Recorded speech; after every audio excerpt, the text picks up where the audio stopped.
Hello friends, आज नवंबर 16 को total 3 article discuss किए जाएंगे। फर्स्ट आर्टिकल जो डिस्कस किया जाएगा वो है लाइफ ओवर डेथ। ये आर्टिकल बहुत इंपॉर्टेंट है आपके पॉलिटी के पर्सपेक्टिव से। हम लोग इसमें एक मेंस का क्वेश्चन प्रिपेयर करेंगे जिसमें बात करेंगे आर्गूमेंट अगेंस्ट डेथ सेंटेंस और argument in favour of death sentence. पूरा क्वेश्चन आपका तैयार किया जाएगा। नेक्स्ट आर्टिकल जो डिस्कस किया जाएगा वो है YRIS coaching centre being propped by the CCPA। इसके अंदर हम कंज्यूमर प्रोटेक्शन एक्ट 2019 के बारे में बात करेंगे जो प्री पर्सपेक्टिव से बहुत ज़्यादा इम्पॉर्टेंट है। लास्ट आर्टिकल जो डिस्कस करेंगे वो है एपेक के बारे में। IR पर्सपेक्टिव से इम्पॉर्टेंट है, प्रीलिम्स में काफ़ी बार पूछा जा चुका है। तो APEC Asia Pacific economic cooperation जो फोरम है उसके बारे में आपको जानना याद रखना बहुत ज़्यादा ज़रूरी है। तीनों आर्टिकल डिस्कस करेंगे। इसके अलावा अगर आपको हमारा कंटेंट पसंद आ रहा है तो प्लीज़ लाइक करिए, शेयर करिए, सब्सक्राइब करिए। आप ये जो PDF है न्यूज़पेपर की वो भी आप डाउनलोड कर सकते हैं। एडिटोरियल जो हम यहाँ पर दे रहे हैं उसको आप डाउनलोड कर सकते हैं। टेलीग्राम चैनल की लिंक दी गई है, उसको ज्वाइन कर लीजिए, या फिर आप सिंपली आप जो है सर्च कर सकते हैं सिंप्लीफाइड सिविल सर्विसेज, वहाँ से भी आप ज्वाइन कर सकते हैं। आइए शुरू करते हैं हमारा एडिटोरियल एनालिसिस। हमारा फर्स्ट आर्टिकल है लाइफ ओवर डेथ। यह आर्टिकल द हिंदू में आया है। GS2 मीन्स के पर्सपेक्टिव से बहुत इम्पॉर्टेंट है। इस आर्टिकल के थ्रू हम लोग डेथ पेनाल्टी की बात करेंगे। इंडिया में डेथ पेनाल्टी के जो प्रोविजंस हैं उसको अबॉलिशन करने की बात की जा रही है, और अबॉलिशन के फेवर में क्या आर्गूमेंट्स दिए जा रहे हैं उसको डिस्कस करेंगे। अगेंस्ट में क्या आर्गूमेंट दिए जा रहे हैं उसको भी डिस्कस करेंगे। एक मेंस का क्वेश्चन प्रिपेयर करेंगे। काफ़ी इम्पॉर्टेंट टॉपिक है ये डेथ पेनाल्टी का, ऐसे के पर्सपेक्टिव से भी और GS2 के पर्सपेक्टिव से भी। अब आर्टिकल समझते हैं, कंटेक्स्ट समझते हैं, किस कंटेक्स्ट में ये न्यूज़ में आया है। शुरू करते हैं article. It is disappointing that the parliamentary committee that examine the Bharatiya Nyaya Sanhita the proposed criminal statute likely to replace the IPC has not made a recommendation to abolish the death penalty. तो basically क्या कह रहा है, जो भारतीय न्याय संहिता है जो कि रिप्लेस किसको कर रहा है, IPC को। 1860 इंडियन पेनल कोड को भारतीय न्याय संहिता रिप्लेस कर रहे हैं। नया बिल लाया गया है। इस भारतीय न्याय संहिता को पार्लियामेंट्री कमेटी के पास भेजा गया था और पार्लियामेंट्री कमेटी के द्वारा एक भी रिकमेंडेशन नहीं की गई है for the abolition of death penalty, और वो काफ़ी ज़्यादा डिसअपॉइंटिंग है, ऐसा इस आर्टिकल में लिखा हुआ है। Instead, the Standing Committee on Home Affairs, despite submission from expert and jurists on abolition, choose to make a bland recommendation that the matter may be left for government to consider। जो standing committee है home affairs में, जब बहुत सारे लोगों ने उनसे कहा और बहुत सारे जूरिस्ट, एडवोकेट्स और बहुत सारे एक्सपर्ट ने रिकमेंडेशन दी कि एबॉलिशन करना चाहिए, तो standing committee on home affair ने कहा कि ये जो क्वेश्चन है, मैटर है, इसे सरकार के लिए छोड़ देने की ज़रूरत है। तो ये काफ़ी जो है चिंता की बात है कि अबॉलिशन ऑफ डेथ पेनाल्टी को नहीं लिया गया है, कंसीडर भी नहीं किया गया है, डिस्कशन भी नहीं हुआ है, जो कि चिंता की बात है। अब हम समझते हैं कि केस और आर्गूमेंट फॉर डेथ पेनाल्टी और अगेंस्ट डेथ पेनाल्टी जो हमारे लिए इम्पॉर्टेंट है। फर्स्ट है हमारा केस फॉर डेथ पेनाल्टी। ठीक, तो क्या केस है। फर्स्ट अगर हम देखें, जो आर्गूमेंट दिया जाता है वो है रेट्रीब्यूशन प्रिंसिपल का। People should get what they deserve in proportion of severity of their crime. तो रेट्रीब्यूशन प्रिंसिपल क्या कहता है, जो जितना डिज़र्व करता है उसे उतना मिलना चाहिए, इसलिए डेथ पेनाल्टी जो है जस्टिफाइड है। नेक्स्ट आर्गूमेंट जो दिया जाता है वो है it act as a deterrence. Deterrence मतलब हम एक बार अगर डेथ पेनाल्टी देते हैं, जैसे कि दामिनी वाले केस में हुआ था, तो बाकी रेप केस होने से भी थोड़ा बहुत डिटरेंट होगा, लोग डरेंगे कि उन्हें सजाए मौत हो सकती है। नेक्स्ट है क्लोजर फॉर विक्टिम फैमिली। जो नेक्स्ट आर्गूमेंट दिया जाता है वो क्या है, जो विक्टिम फैमिली है उनको जस्टिस फील होगी, सर्व्ड होगी, सीम टू बी, ऐसा लगेगा कि जस्टिस हुई है उनके साथ और उन्हें क्लोजर मिलेगा। नेक्स्ट है important for heinous crime like rape, specially children's जो चाइल्ड रेप है वो, और टेररिस्ट एक्टिविटीज़। ठीक, तो इन सारी चीज़ों के लिए जो कि हीनस क्राइम है उसके लिए डेथ पेनाल्टी ज़रूरी है। और लास्ट है used only in rarest of rare cases, doctrine given by supreme court.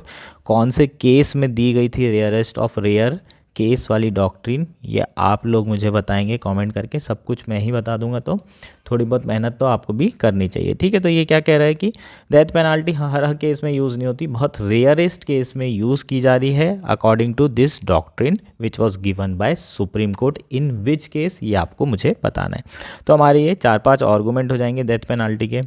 Against की बात करते हैं, तो पहला जो आर्गूमेंट है इंपॉर्टेंट वो है statistical evidence does not confirm that the deterrence works.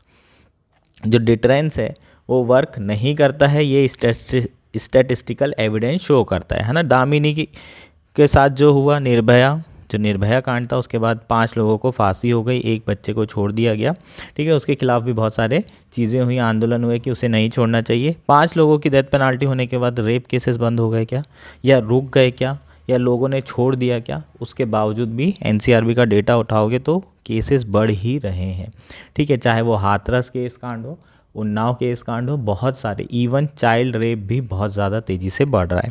Next है जो केस अगेंस्ट डेथ पेनाल्टी में आर्गूमेंट दिया जाता है, एग्जीक्यूशन ऑफ इनोसेंट। ऐसा हो सकता है कि जो जस्टिस सिस्टम है, जुडिशियल सिस्टम है, उसमें फ्लॉज और एरर के कारण कुछ लोग जो कि इनोसेंट है उनको एग्जीक्यूट कर दिया जाए, जो कि बहुत गलत हो सकता है। नेक्स्ट है life sentence, more rigorous punishment and scope for reform. Life sentence की बात की जाए, ठीक है, तो आपको आजीवन कारागार में रहना पड़ता है, इसमें ज़्यादा जो है पनिशमेंट रिगरस होता है ये, ठीक, मर गए एक बार में मर गए। और नेक्स्ट होता है स्कोप फॉर रिफॉर्म, अगर आप जो है पूरे समय जेल में रहेंगे तो हो सकता है कि आप में बदलाव भी आए, और वही रिफॉर्म ही, जो पनिटिव सिस्टम है उसकी जगह रिफॉर्म सिस्टम होना चाहिए। हमें रिवेंज और वेंजेंस के बारे में एज अ जस्टिस नहीं सोचना चाहिए। Revenge and vengeance are not a justice, basically justice is about kindness and compassion, ठीक है। एक मैंने स्टेटमेंट आपको पहले भी बता चुका हूँ, justice lost is relevance when it becomes vengeance और रिवेंज, ठीक है। प्रतिशोध की अगर भावना रहेगी तो वो जस्टिस नहीं रह जाती, वो न्याय नहीं रह जाता। Data showed supreme court leaning away from capital punishment but still session court more likely to award death penalty, ठीक है। तो ये सुप्रीम कोर्ट इंडिया की बात करें तो सुप्रीम कोर्ट ने 2007 से 2022 तक के टोटल 7 ऐसे केसेस हैं जिन्हें डेथ पेनाल्टी मिली थी, और सबको rarest of the rare crime नहीं है बोल के इन्हें लाइफ इम्प्रिजनमेंट में कन्वर्ट कर दिया। तो जो सुप्रीम कोर्ट है वो बेसिकली डेथ पेनाल्टी के जो क्या कर रहा है, अगेंस्ट में जा रहा है, या फिर बोलना चाहिए कि डेथ पेनाल्टी के अगेंस्ट लीन कर रहा है, लाइफ इम्प्रिजनमेंट के फेवर में चीज़ें दे रहा है, ठीक है। तो ये हमारा क्या हो जाएगा, डेथ पेनाल्टी के अगेंस्ट हो जाएगा।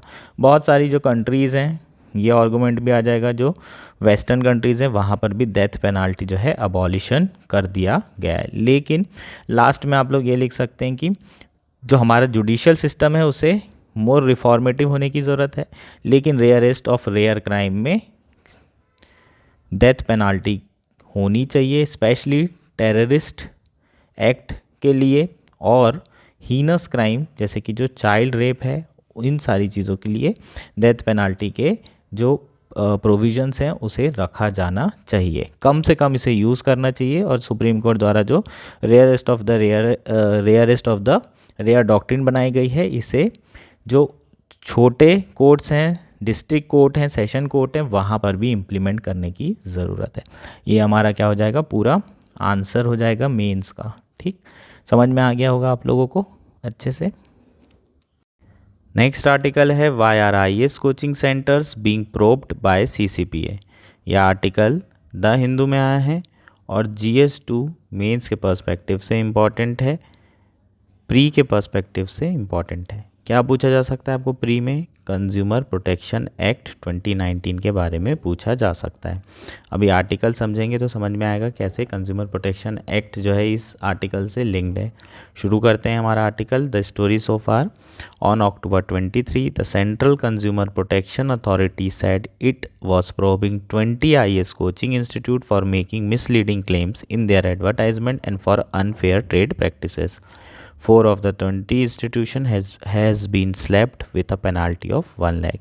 तो बेसिकली कंज्यूमर प्रोटेक्शन एक्ट 2019 में पास किया गया था, उसके अंदर एक अथॉरिटी बनाई गई थी जिसका नाम था central consumer protection authority. CCPA was established under the consumer protection act 2019। CCPA का प्राइमरी ऑब्जेक्टिव क्या है? ठीक है, इसका प्राइमरी ऑब्जेक्टिव है to promote, protect and enforce the rights of consumer.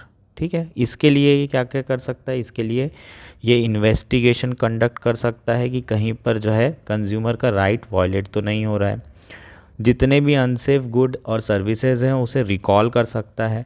तो इस तरीके के कई सारे जो है प्रोविजंस और पावर जो है CCPA के फेवर में है। कि कब बनाया गया है इसे? 2019 एक्ट के अंदर, कंज्यूमर प्रोटेक्शन एक्ट के अंदर। ठीक है, तो ये आपके लिए इम्पॉर्टेंट पॉइंट हो जाएगा।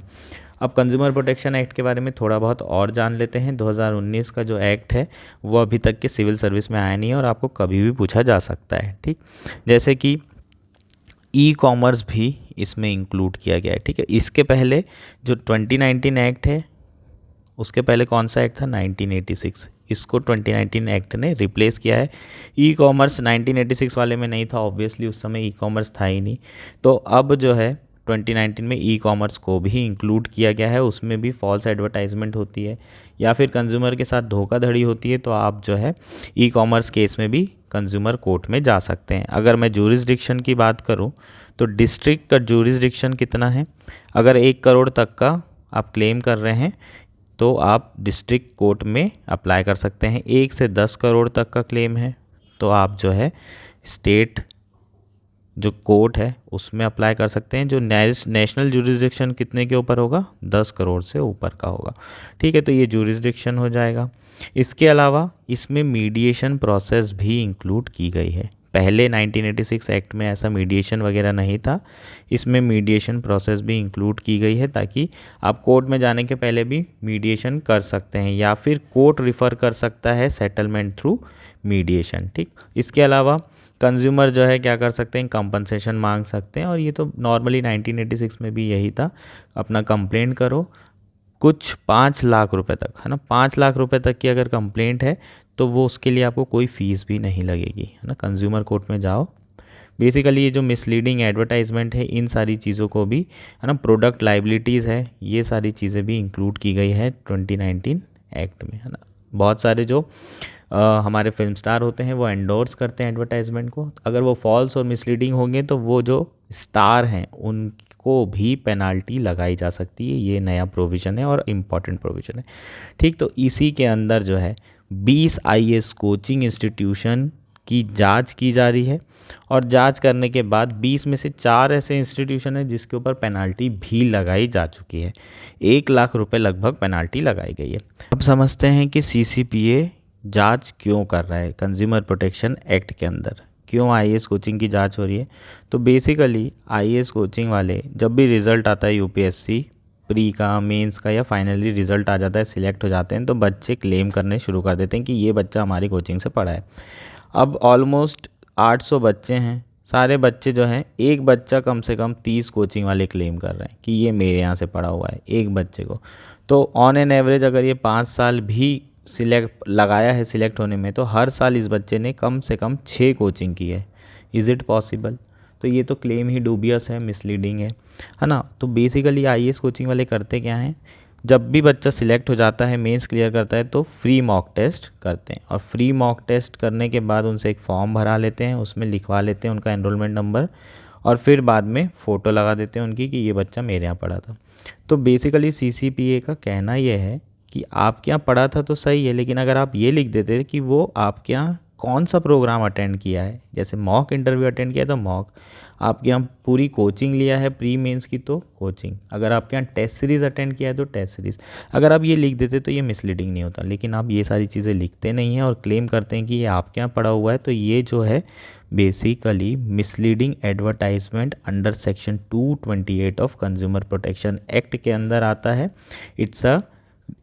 It would be qualify as deliberate concealment of important information and can be categorized as misleading advertisement under section 228 of Consumer Protection Act। इसी के अंदर ये बेसिकली जांच की जा रही है। कौन कौन सी कोचिंग की जा रही है? Bajirao and Reddy institute KSG हो गया, FT plus, analog IAS, Shankar, Byju, Unacademy, Drishti, Shri Ram, next, Yojana, Plutus, ALS, Drishti IAS and vision IAS। Almost सारी बड़ी कोचिंग है और सब लोग यही करते हैं। ठीक है, तो कुछ कोचिंग है जो 4 कोचिंग है जिनके ऊपर जांच के बाद 1 लाख रुपए की पेनाल्टी लगाई गई CCPA द्वारा। कौन कौन सी है? Chahal academy, IQRA IAS, Rau's IAS academy circle and IAS Baba. तो IAS बाबा ने तो कर्नाटका हाई कोर्ट में जाके स्टे ले लिया है। वहीं राव IAS जो है इस ऑर्डर के अगेंस्ट में national consumer dispute redressal commission के पास गया है। तो ये आपको पता होना चाहिए, CCPA का अगर ऑर्डर होता है तो आप कहाँ जा सकते हैं? हाई कोर्ट जा सकते हैं या फिर national consumer dispute redressal commission में जा सकते हैं। ये दोनों मार्ग आपके लिए खुले हैं, ये भी आपके प्री पर्सपेक्टिव से इम्पॉर्टेंट है।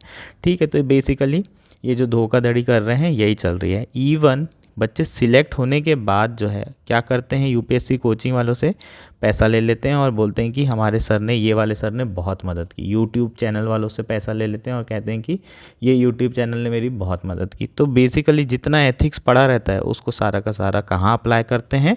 सिलेक्ट होने के बाद यहीं अप्लाई करते हैं और जस्टिफाई ऐसे भी कर लेते हैं कि कोचिंग वालों ने उनसे पैसा लिया, अब वो सिलेक्ट हो गए हैं तो वो भी उनसे पैसा ले सकते हैं। और 1-2 बार एथिक्स ब्रेक करने में ऐसा कोई इशू भी नहीं है ना, वॉयलेट करने में प्रिंसिपल इतना बड़ा दिक्कत भी नहीं है, थोड़ा पैसा आ जाएगा तो क्या दिक्कत है। तो ये वही एस्पिरेंट्स हैं जो सिलेक्ट होने के बाद एथिक्स को फॉलो करते हैं। ठीक, तो ये हमारा क्या हो जाएगा? आर्टिकल हो जाएगा। होपफुली आपको चीज़ें समझ में आ गई है। कंज्यूमर प्रोटेक्शन एक्ट आपके लिए इम्पॉर्टेंट है, ये जो सेक्शन है ये आपके लिए इम्पॉर्टेंट है, और जो छोटी मोटी चीज़ें मैंने आपको बताई है स्टैटिक, वो आपके लिए इम्पॉर्टेंट है। CCPA के बारे में थोड़ा अलग से गूगल भी करके पढ़ सकते हो, ये आपको पूछा जा सकता है, प्री में तो पूछा जा ही सकता है। काफ़ी इंपॉर्टेंट है एक्ट है और बहुत समय से नहीं आया है। ई-कॉमर्स भी इंक्लूड होता है, ये याद रखना। ठीक, हमारा लास्ट आर्टिकल है एपेक। एपेक का फुल फॉर्म क्या है? Asia Pacific economic cooperation. ठीक, ये आर्टिकल इंडियन एक्सप्रेस में आया है और GS2 इंटरनेशनल रिलेशन के पर्सपेक्टिव से बहुत इंपॉर्टेंट है। प्रीलिम्स के पर्सपेक्टिव से बहुत ज़्यादा इंपॉर्टेंट है। 2015 में इसके ऊपर लास्ट क्वेश्चन पूछा गया था और उसके पहले बहुत बार आपको एपेक के ऊपर क्वेश्चन आ चुका है, इसलिए ये काफ़ी ज़्यादा इम्पॉर्टेंट है। थोड़ा कंफ्यूजिंग भी है, मैं आपको कहाँ कहाँ आप कंफ्यूज हो सकते हो वो समझाने की कोशिश करूँगा इस आर्टिकल के थ्रू। शुरू करते हैं हमारा आर्टिकल डिस्कशन। बेसिकली न्यूज़ में क्यों है? The Asia Pacific economic cooperation grouping is meeting in San Francisco for the leaders week that began on November 11 and will conclude with the economic leader retreat on Friday. तो basically APEC grouping अभी कहाँ मिल रही हैं? APEC grouping San Francisco मतलब US में मिल रही है। सबमिट कहाँ हो रहा है? US में हो रहा है। साथ ही में जो US प्रेसिडेंट है और चाइना के प्रेसिडेंट हैं वो भी पहली बार इस साल जो है इन पर्सन मीटिंग कर रहे हैं on the sidelines of the summit APEC. ठीक है, तो ये इम्पॉर्टेंट है। जियो पॉलिटिक्स रीज़न के कारण जो भी रिजल्ट आएगा है ना, पूरी दुनिया की नज़र होती है चाइना और US जब मिलते हैं। तो अब बात करते हैं प्री एस्पेक्ट की ग्रुपिंग के बारे में। कब बनाया गया था इसे? फोरम को इस्टेब्लिश कब किया गया? 1989 को। ये आपको ईयर याद होना चाहिए। क्या एम है इसका? Leverage the growing interdependence of Asia Pacific and create greater prosperity for people of the region through regional economic integration. Basically economic integration इसका मेन ऑब्जेक्टिव था। इकोनॉमिक इंटीग्रेशन के थ्रू प्रॉस्पेरिटी करना लोगों की एशिया पैसिफिक रीजन में। Asia Pacific region की जब बात करते हैं हम, तो एक चीज़ आपको याद रखना है, इंडो पैसिफिक की बात यहाँ नहीं हो रही है। एशिया पैसिफिक मतलब जो पैसिफिक ओशियन में है, जो पैसिफिक ओशियन वाली कंट्रीज़ हैं, साथ ही में एशिया का भी हिस्सा है, वो सारी कंट्रीज़ इसका पार्ट है। ठीक है, तो एशिया पैसिफिक और पैसिफिक ओशियन ये दोनों चीज़ें क्या की गई है? मिक्स की गई है। इंडो पैसिफिक को इससे कंफ्यूज नहीं होना है। ठीक है, तो जो एशिया की कंट्रीज़ हैं जो कि पैसिफिक में है वो बेसिकली एपेक का हिस्सा है। इंडिया है क्या इसका हिस्सा? बिल्कुल नहीं है। इंडिया जो है एशिया में तो है लेकिन पैसिफिक ओशियन से टच कर रही है कि उसकी ज्योग्राफी नहीं कर रही है, तो इंडिया इसका हिस्सा नहीं है। हालांकि US है, US एशिया का पार्ट तो नहीं है लेकिन US हर जगह जो है फिट बैठ जाता है। ठीक है, हर जगह आ जाता है। ठीक, तो पैसिफिक प्लस एशियन कंट्रीज़, ठीक है। जो पैसिफिक होना इम्पॉर्टेंट है, अगर पैसिफिक जोग्राफी में है तो उन्हीं कंट्रीज़ को जनरली इस ग्रुपिंग में रखा गया है, ठीक है। टोटल 21 मेंबर हैं एपेक के। 21 मेंबर बोल सकते हैं, 21 कंट्री नहीं बोल सकते, 21 इकॉनमीज़ बोल सकते हैं। क्यों बोल सकते हैं 21 इकॉनमी? क्योंकि ताइवान और हांगकांग दोनों जो है क्या है, चाइना का पार्ट है और स्टिल जो है इसके मेंबर्स हैं, स्टिल जो है अटेंड करते हैं इस समिट को, इसलिए इसे 21 इकॉनमीज़ कहा जाता है, because trade and economic issue are the focus of the grouping. Next है कौन कौन सी इकॉनमी है? ऑस्ट्रेलिया है, ब्रुनई है, न्यूजीलैंड है, पपुआ न्यू गिनी है, हांगकांग है, Philippines, Indonesia, Malaysia, Vietnam, Singapore, Thailand, Chinese Taipei, Taiwan, China, Japan, South Korea, Russia, Canada, US, Mexico, Peru and Chile, all located geographically around Pacific Ocean. तो basically जो Pacific Ocean के around हैं, plus कुछ Asian countries जो कि Pacific ocean में है, उन्हें भी इसमें इंक्लूड किया गया है, ठीक। अब रोल क्या है ग्रुपिंग का?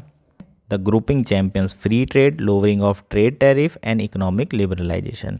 अगर हम बोलें एपेक का मेन ऑब्जेक्टिव तो वो क्या है? Economic integration of Pacific Rim countries, जो कि पैसिफिक में है, पैसिफिक के बॉर्डर में कंट्रीज़ है और साथ में एशिया का पार्ट भी है, उन सारी कंट्रीज़ के साथ इकोनॉमिक इंटीग्रेशन करना इसका प्राइमरी ऑब्जेक्टिव रहा है। अगर देखें in 1991 Seoul declaration, APEC member economy proclaim the creation of liberalise free trade area, FTA sign करने की बात की गई है जितनी भी ये इकोनॉमी है इनके बीच में, और यही इसका मेन ऑब्जेक्टिव रहा है। इंडिया की बात करें तो इंडिया इसका हिस्सा नहीं है, हालांकि इंडिया ने फॉर्मल रिक्वेस्ट कर चुका था पहले 1991 में, एक बार रिक्वेस्ट कर चुका है कि हमें इसका हिस्सा बनाइए, लेकिन उस समय जो है डिनाई कर दिया गया। 2016 में भी रिक्वेस्ट किया गया है इंडिया के द्वारा कि उन्हें इसका हिस्सा बनाया जाए, और इंडिया जो रीज़न देता है कि इसका हिस्सा उसे होना चाहिए वो क्या है? Because of India geographical location, potential size of the economy and degree of trade interaction with Asia Pacific. ये 3 रीज़न देता है, जो उसकी जोग्राफी है उसके साइज़ के कारण, दूसरा उसका जो इकॉनमी का साइज़ है उसके कारण, और तीसरा जो ट्रेड हो रहा है एशिया पैसिफिक कंट्रीज़ के साथ उसके कारण। ये 3 रीज़न के कारण इंडिया जो है हमेशा इसमें रिक्वेस्ट करता है कि इसे एपेक का हिस्सा बनाना चाहिए, लेकिन इंडिया इसका हिस्सा नहीं है, चाइना इसका हिस्सा है। ये सारी चीज़ें आपको याद रखनी है, आपके प्रीलिम्स में ऐसी चीज़ें आती है। यूएस इसका हिस्सा है लेकिन वो एशिया में नहीं आता है, तो ऐसा ना समझें कि अगर स्टेटमेंट आ जाए कि सिर्फ एशिया की कंट्रीज़ ही हैं इसमें, तो बिल्कुल ऐसा नहीं है। एशिया की कंट्रीज़ भी हैं, पैसिफिक सारी की सारी कंट्री लेकिन पैसिफिक ओशियन में है, उसकी ज्योग्राफी पैसिफिक ओशियन से टच हो रही है, ये खास बात है, ये आपको पता होना चाहिए, ठीक है। जितनी भी कंट्रीज़ हैं इसका हिस्सा है, जितनी भी इकॉनमी इसका हिस्सा है, वो सारी की सारी पैसिफिक ओशियन के इर्द गिर्द उसके रिम एरिया में लोकेटेड है। ये जो है स्टेटमेंट सही है, लेकिन सारी कंट्रीज़ एशियन है, ये स्टेटमेंट गलत है। ये आपके लिए इंपॉर्टेंट है, ये आपको याद रखना होगा, ये आपको प्रीलिम्स में पूछा जा सकता है। एक क्वेश्चन जो पूछा गया था उसको सॉल्व कर लेते हैं, उसका आंसर आप बता दीजिए या फिर मैं भी आपको बता सकता हूँ, इतना डिफ़िकल्ट है नहीं।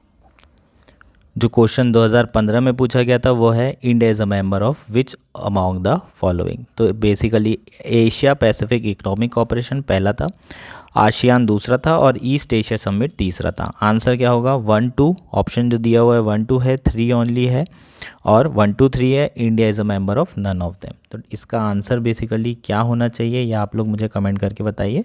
इतना मैं आपको छोड़ दे रहा हूँ, मैं इतना ज़रूर बता दे रहा हूँ कि जो सेकंड ऑप्शन है वो आसियान है।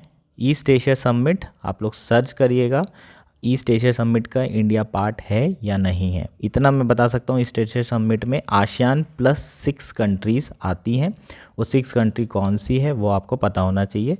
और एपेक का तो अभी हमने पढ़ ही लिया, तो 1 तो नहीं होगा, तो 1 और 3 नहीं होगा, आंसर या तो 2 ओनली होगा या तो 4 होगा। ये इंडिया किसी का भी मेंबर नहीं है। तो आप लोग इसका आंसर बताइए, ठीक है, और कमेंट करिए। साथ ही में अगर आपको अच्छा लग रहा है तो प्लीज़ आप लोग यार सब्सक्राइब वगैरह करो, है ना, शेयर वगैरह करो अपने दोस्तों के साथ।